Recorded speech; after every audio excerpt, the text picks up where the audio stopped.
Alright guys, so what I've got here is the Chargercity smartphone cold shoe mount. This guy is about $15, $14.99 I believe, and it's designed to attach your smartphone or what have you to a cold shoe or a hot shoe on your camera. In this case, let's try the clamping power of this guy. I've got my old HTC here. This phone doesn't really work, so I'm going to test it out on that just in case it goes flying. So let's do the shake test. And you can see that I'm swinging this around pretty well, and the clamp is holding nice and solid. I wouldn't have any fear of taking this out and running around on a rig and keeping my phone in place. This is actually a pretty solid clamp, even though it's made out of plastic, and these rubber grips here on the inside seem to do a pretty darn good job of holding your cell phone in place. Now this slides into the cold shoe. I've got the 6D here, so let's try and slide that in like so. It is a little bit snug. I think when they were basically doing the powder coating on this little bottom piece, they might have gone a little bit overboard, so that could be the reason that it fits kind of tight. It does fit into the cold shoe, but you do have to apply a bit of pressure.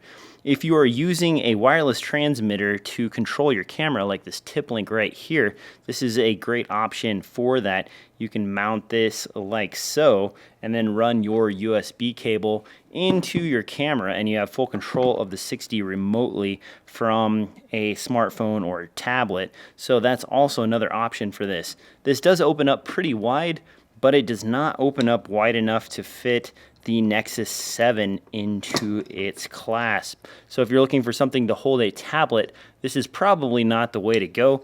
If you're looking for something for your smartphone, however, this is a great option. It's also got a nice little ball mount right here, which allows you a little bit of flexibility. You loosen up this thumb screw like so, and you can rotate this head pretty much any direction you want. The one downside to this that I've seen is the fact that this ball head doesn't allow you to go much further than that in the up direction. That isn't horrible, but it means that your phone is going to be only slightly slanted upwards towards you. You can flip this around like so, but as you can see, it kind of hits this part right here, making it a little bit less useful for adjustment, where the friction arm actually comes in handy. If you put this back on, I can show you like this.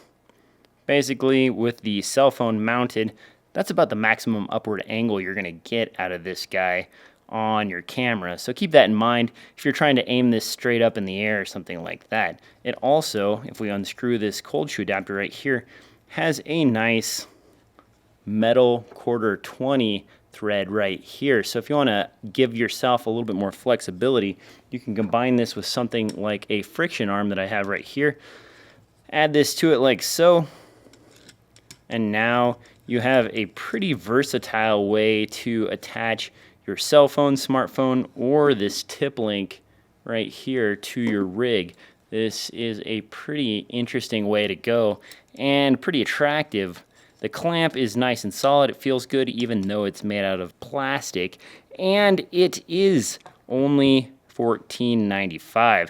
So that's a reasonably affordable price for this little clamp. I've seen a few other options out there. None of them are quite as affordable. There are some clamps that are made out of metal for around $25 that you can buy on Amazon. This one's $14. It isn't made out of metal, but for those of you looking for something to mount your phone or other devices to your rig, this is definitely an option to consider. Plus, it does come with the cold shoe adapter, as well as the little ball mount here, and the clamp does open up big enough to get some of those larger smartphones in, if that's what you're trying to use. Anyway, that's a quick look at the Chargercity smartphone cold shoe mount for your cell phone or smartphone. I'll have links to where you can pick this guy up in the crotch bar below, and you can find out more over at DSLRfilmnoob.com. Thanks for watching, guys, and I'll see you next time.